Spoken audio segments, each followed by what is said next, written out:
તો સુરતમાં કુખ્યાત આરોપીઓની પોલીસે પરેડ કાઢી। કાયદો વ્યવસ્થાની સ્થિતિને લઈને પોલીસની આ કાર્યવાહી। 75 આરોપીઓ સામે અટકાયતી પગલાં લેવાયા। તહેવારોને ધ્યાનમાં રાખીને પોલીસે આ અટકાયત કરી છે।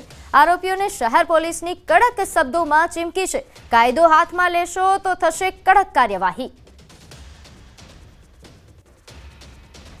आगामी दिवस में जन्माष्टमी, गणेश स्थापना और त्यारबाद नवरात्रि આવી રહી છે ત્યારે સુરતમાં કાયદો વ્યવસ્થા જળવાઈ રહે તેને લઈને ઝોન 3 વિસ્તારમાં આવતા મેદરપુરા ચોક બજાર અને લાલગેટ કે આ સૌથી ગીચ વિસ્તાર છે, સ્ટેશન વિસ્તાર છે કે લોકો સ્ટેશન વિસ્તારથી સુરતમાં એન્ટર થતા હોય છે અને ચોક બજાર અને લાલગેટ વિસ્તાર એવો છે કે જે સુરતનો સૌથી જૂનો વિસ્તાર છે। શહેરના લોકો ખરીદી કરવા આવતા હોય છે એટલે આગામી દિવસમાં તહેવારને લઈને કોઈ અનિચ્છનીય ઘટના ના બને તેને લઈને જે જૂના આરોપીઓ છે તેમને જગ્યા પર એકત્ર કરવામાં આવ્યા છે અને તમામ આરોપીઓ સાથે સંવાદ કર્યો છે। ડીસીપી પિનાકીન પરમાર આપણી સાથે જ આપણે વાત કરી। સાહેબ, આરોપીઓ જોડે સંવાદ કર્યો છે, શાના માટે આજે ભેગા કરવામાં આવ્યા છે?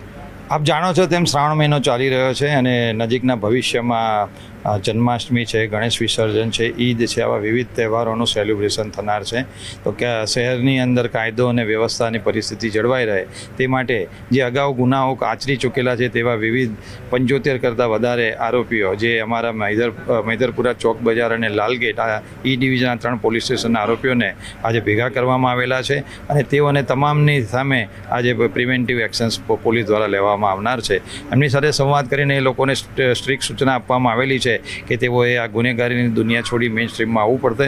હવે પછી જો તેઓ કોઈ પણ ગુનો ફરીથી આચરશે તો તેમની સામે પોલીસ કડકમાં કડક પગલાં લેશે અને તેઓને જો મેઇન સ્ટ્રીમમાં આવવામાં પણ જો કદાચ કોઈ પોલીસની મદદની જરૂર હોય તો એ પોલીસનો પણ સંપર્ક કરી શકે છે। પોલીસ એમ પોતાની થતી બધી મદદ એમને મેઇન સ્ટ્રીમમાં લાવવા માટે કરશે અને એ લોકોએ ગુનેગારીની દુનિયા તો કોઈ પણ સંજોગોમાં છોડવી પડશે।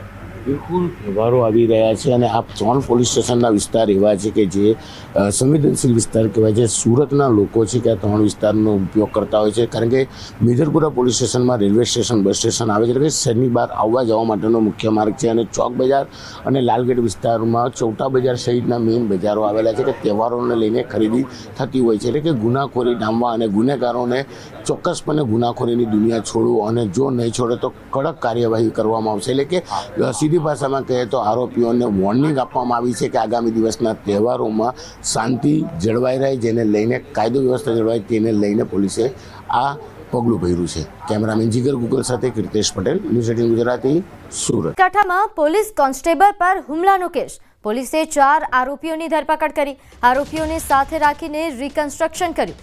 પાલિકાના કર્મીને છોડવા જતા પોલીસ પર હુમલો કરાયો હતો।